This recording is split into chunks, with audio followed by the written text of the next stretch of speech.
আপনি কি জানেন চন্দননগরে আজও একটি বিশেষ রাস্তার সংস্কারের অর্থ আসে ফ্রান্স থেকে? কিংবা আপনি কি জানেন মাঝে মধ্যেই চন্দননগরের স্ট্র্যান্ড রোডের রাস্তায় বেরিয়ে আসে গভীর সুড়ঙ্গ? জানেন কি চন্দননগর বলে যে জায়গাটাকে আজকে মানুষ চেনেন তার আসল নাম ছিল অন্য? যদি না জেনে থাকেন তবে অবাক লাগছে, তাই তো? হ্যাঁ, আজকের ভিডিওতে থাকবে চাঁদের নগরী চন্দননগরের ইতিহাস। তাহলে শুরু থেকেই শুরু করি। সাল 1730 জোসেফ ফ্রাঙ্কোইস ডুপ্লেক্স শহরের গভর্নর নিযুক্ত হন, যার শাসনের সময় শহরে 2000-এরও বেশি ইটের ঘর তৈরি করা হয়েছিল। এই সময়ে শহরের জনসংখ্যা প্রায় 1 লাখে পৌঁছেছিল এবং কলকাতা শহরকেও পেছনে ফেলে দিয়েছিল। ডুপ্লেক্সের সময় থেকে 1756 সাল পর্যন্ত এই 26 বছর চন্দননগর ছিল বাংলায় ইউরোপীয় বাণিজ্যের প্রধান কেন্দ্র। এই শহরে আফিম, নীল, রেশম, চাল, দড়ি, চিনি ইত্যাদি ব্যবসার সমৃদ্ধ কেন্দ্র ছিল। সেই সময়ে চন্দননগরের কাপড়ও ইউরোপে রপ্তানি করা হতো। তবে 1947 সালে ভারতবর্ষ ব্রিটিশ মুক্ত হলেও সেই সময়ে একইভাবে চন্দননগর ফরাসি শাসন মুক্ত হয়নি। ফরাসি সরকার একটি গণভোটের আয়োজন করে যাতে দেখা যায় চন্দননগরের 97% বাসিন্দাই ভারতের অংশ হতে চায়। আর 2রা ফেব্রুয়ারি 1951 সালে আনুষ্ঠানিকভাবেই শহরটিকে ভারতের কাছে হস্তান্তর করা হয়।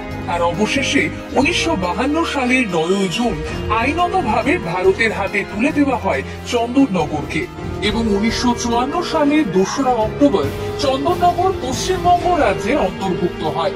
শোনা যায় এখনো নাকি চন্দননগরের স্ট্র্যান্ড রোডের রক্ষণাবেক্ষণের জন্য সুদূর ফ্রান্সের কোষাগার থেকে অর্থ আসে।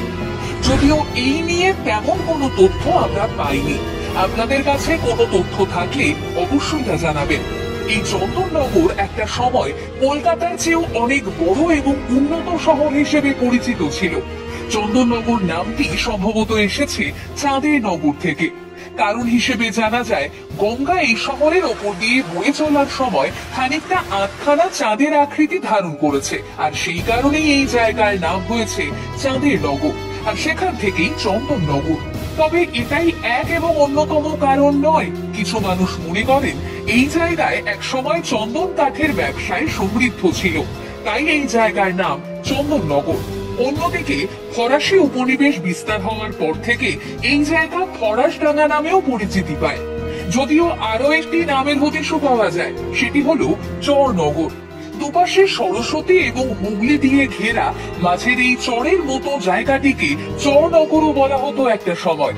তবে এই 3টি নামের মধ্যে আপনি যদি আগে কোনো নাম শুনে থাকেন তাহলে কমেন্ট করে জানাতে পারেন সকলকে। চন্দননগরের এই স্ট্র্যান্ড রোডে প্রায় প্রতি বছরই ধস নামে, আর এই ধসের ফলে বেরিয়ে আসে সুড়ঙ্গ। যে সুড়ঙ্গ ঠিক কোথায় গিয়েছে বা কতদূর বিস্তৃত তা আজও অজানা। তবে অনেকেই মনে করেন এই সুড়ঙ্গগুলো বিপ্লবীদের যাতায়াতের জন্য ব্যবহার করা হতো।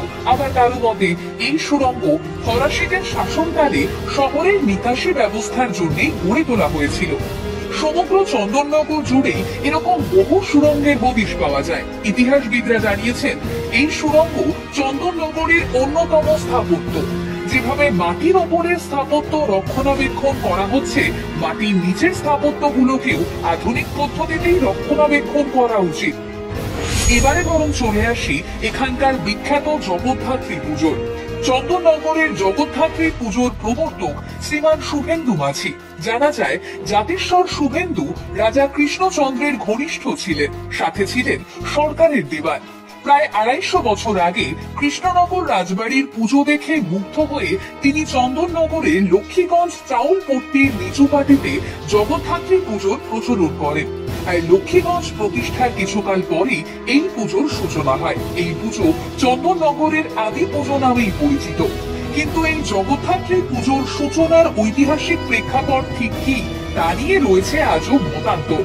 কারণ এর পাশাপাশি শোনা যায় 1710 খ্রিস্টাব্দে রাজা কৃষ্ণচন্দ্রের জগদ্ধাত্রী পুজোর সূচনার কথাও। তিনি নাকি তৎকালীন নবাবের কাছে কোনো এক কারণে দুর্গাপুজোর সময় বন্দী হন এবং পরে দুর্গাপুজোর পর ছাড়া পেলে স্বপ্নাদেশে পরের মাসে অর্থাৎ কার্তিক শুক্লা নবমীতে এই পুজোর প্রচলন করেন। তবে সময়কাল নিয়ে মতভেদ থাকলেও আনুমানিক সূচনা স্থান সর্বপ্রথম কৃষ্ণনগর, এরপর চন্দননগর বা অন্যান্য স্থানে জগদ্ধাত্রী পুজোর সূচনা হয়। ভারতের স্বাধীনতা আন্দোলনে ও বৈপ্লবিক সংগ্রামের ইতিহাসে হুগলির চন্দননগর একটি অতি গুরুত্বপূর্ণ স্থান। ফরাসি উপনিবেশ থাকার কারণে বহু বিপ্লবীরাই এখানে নিরাপদ আশ্রয়ে থেকেছেন। বিপ্লবী কানাইলাল দত্ত এবং উপেন্দ্রনাথ বন্দ্যোপাধ্যায়ের জন্ম চন্দননগর শহরে। রাসবিহারী বসু থেকে শুরু করে ঋষি অরবিন্দ ঘোষ, গণেশ ঘোষ, মতিলাল রায়, মনীন্দ্রনাথ নায়েক সহ অন্যান্য আরো বিপ্লবীদের স্মৃতিধন্য চন্দননগর ছিল অগ্নিযুগের বিপ্লবীদের আখড়া। এই চন্দননগর বহু ইতিহাসের সাক্ষী। ফরাসি শাসন থেকে আজকের চন্দননগর, যে শহরের কোণে কোণে উঁকি দেয় ইতিহাস। এভাবেই বছরের পর বছর পেরিয়ে যায়, আর এই শহরের ইট থেকে কংক্রিট, দেওয়াল থেকে রাস্তাঘাট সবটাই বহন করে চলে সুদূর অতীতের এক সত্যিকারের ইতিহাস।